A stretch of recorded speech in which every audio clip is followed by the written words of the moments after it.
Sumainyo ang Panginoon. At sumaiyo rin. Ang mabuting balita ng Panginoon ayon kay San Mateo. Papuri sa iyo, Panginoon. Noong panahong iyon, sinabi ni Jesus sa kanyang mga alagad, "Huwag ninyong hatulan ang inyong kapwa, upang hindi kayo hatulan ng Diyos. Sapagkat hahatulan kayo ng Diyos ayon sa hatol na inihahatol ninyo sa iba. Ang panukat ninyo sa iba ay siya ring ipanunukat sa inyo. Bakit mo nakikita ang puwing sa mata ng iyong kapatid, ngunit hindi mo pinapansin ang puwing mong gatahilan sa iyong mata? Paano mong masasabi sa iyong kapatid, halika't aalisin ko ang puwing mo, gayong gatahilan ang nasa mata mo? Mapagpaimbabaw, alisin mo muna ang puwing nagahatilan at sa gayoy makakakita kang mabuti at maaalis mo ang puwing ng iyong kapatid." Ang mabuting balita ng Panginoon. Pinupuri ka namin, Panginoong Hesukristo. Maupo po ang lahat. Isang mapagpalang gabi po sa inyong lahat. Ngayon po ay Lunes para sa ika-12 linggo sa karaniwang panahon. Naisip niyo po ba kung bakit inahayaan ng Diyos na tayo ay magkamali? Inahayaan ng Diyos tayo ay magkasala, tayo ay madapa. Naisip niyo ba yon o wala lang? Uy, may mga tulala eh. Kulang lang talaga tayo sa pag-iisip. Kasi gusto talaga natin maging perfect. Kaya lahat ng bagay, lahat ng paraan ginagawa natin. Gusto mo perfect ang ilong, gusto mo perfect ang kulay, gusto mo perfect ang mata. Kaya nga ngayon, sa teknolohiya, kapag alam nila na may diferensya ang bata, yung sanggol, fetus pa lang, alam mo na mayroon tong diferensya, kailangan i-abort na. Kasi ayaw natin ng imperfections. Gusto natin maging perfect. Perfect ang buhay, perfect na asawa, perfect na pamilya, pero hindi eh. Hinahayaan ng Diyos na maranasin natin itong mga ito. Kahit ayaw natin ng imperfections, nagkakaroon tayo ng imperfections. Tingnan niyo mukha ng katabi ninyo. Perfect na ba? Kahit anong anggulo pa, kahit gaano pa kagaling, kahusay, ang doktor na rumitoke sa iyo, mayroon at mayroong bagay na nasa sa iyo na kahit kailan hindi magiging perpekto. At itatago mo yan, pipilitin mong itago o pagtakpan yan. Kahit nga ugali eh. Kahit mismong karanasan mo, kahinaan mo, gusto mong itago sa tao. Kasi nahihiya ka o natatakot ka. Kung kaya't ang nangyayari, bawat isa sa atin, hindi natin namamalayan, nagiging judgmental sa isa't isa. So, kung alam mo lang kung gaano ka imperfect, kung alam mo lang at tanggap mo sa sarili mo na mayroong kang kahinaan, sa tingin ko, hindi mo makukuhang maghusga ng kapwa. Kasi alam mo yung pakiramdam. Kasi alam mo yung nararamdaman, alam mo yung nararanasan ng isang taong hinuhusgahan ayon sa kanyang kulay, sa kanyang lahi, sa kanyang sexual preference, ano pa ba? Alam mo yan eh.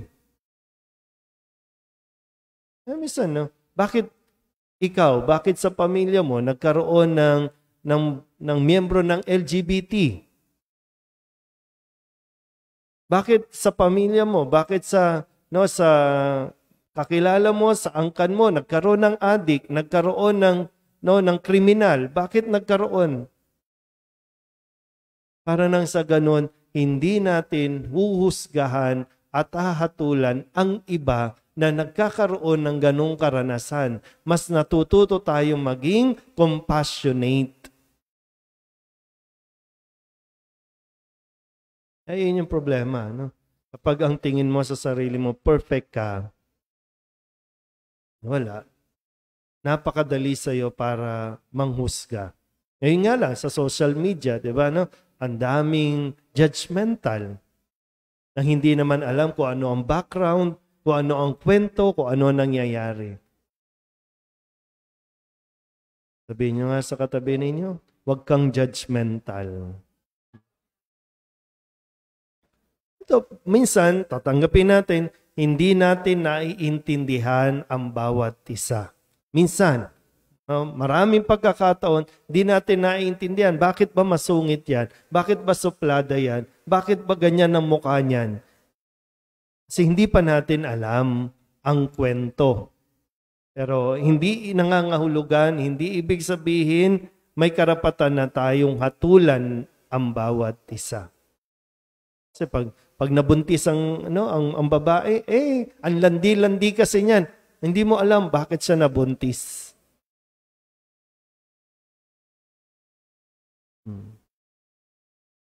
Kaya tandaan natin, no? Sinasabi dito sa ating ebanghelyo, napakadali namang intindihin. No? Huwag ninyong hatulan ang inyong kapwa upang hindi kayo hatulan ng Diyos. So, ang Diyos ang hahatol sa atin. Ang Diyos ang may karapatang humatol. Kung hatulan man tayo, i-judge man tayo, hindi ibig sabihin dapat tayong gumante o manghusga rin. Kasi wala sa atin ang kapangyarihan, wala sa ating mga kamay ang manghusga rin. Nasa Diyos yan. Kaya imbis na paghahatol, imbis na panghuhusga, pagpapala ang dapat nating ibinibigay. Kaya nga, sabi sa unang pagbasa sa aklat ng Henesis, na sa pagsisimula ng kwento ni Abraham, ang sabi ng Panginoon, pagpapalain kita at mababantog ang iyong pangalan. Ang magpapala o ang sa iyo'y magpapala, aking ding pagpapalain. Ang sumumpa sa iyo, akin ding susumpain. Laging nasa Diyos ang paghatol. Hindi sabihin natin sa mga estudyante, magaling kayo sa ibang subjects, pero meron kayong kahinaan. So, bakit mo kailangan magmalaki o ipagmalaki yung mga bagay na wala ang iba, na kung tutusin, wala ka rin naman nung mga meron sila. Sana po, no? Patuloy natin na pag-isipan din, no? Mag-isip-isip din naman tayo, ha? Huwag lang yung laging tulala tayo, no? Magkaiba kasi yung nag-iisip ka sa tulala ka lang. Pag tulala, walang laman ang isip mo. Pero yung nag-iisip, tinitingnan mo rin kung ano ba nangyayari sa buhay mo, ano ba nangyayari sa ugali mo, ano ba nangyayari sa paligid mo. Para mas maging yung discerning tayo, no? Na mga tao. Yung nagninilay. Matalino yung nagninilay. Matalino yung nag-iisip. No? Pero kung bigla lang tayong bibitaw ng salita ng panghusga ng hindi nag-iisip, yun ang walang alam. Pero tayo lang din naman ang makakasagot niyan. Tayo din ang makakaalam niyan sa sarili natin. Ha? Pero tandaan natin, ang Diyos ang huling hahatol sa atin. Kung paano natin natulan ang ating kapwa, ganun din tayo hahatulan ng Diyos. Amen?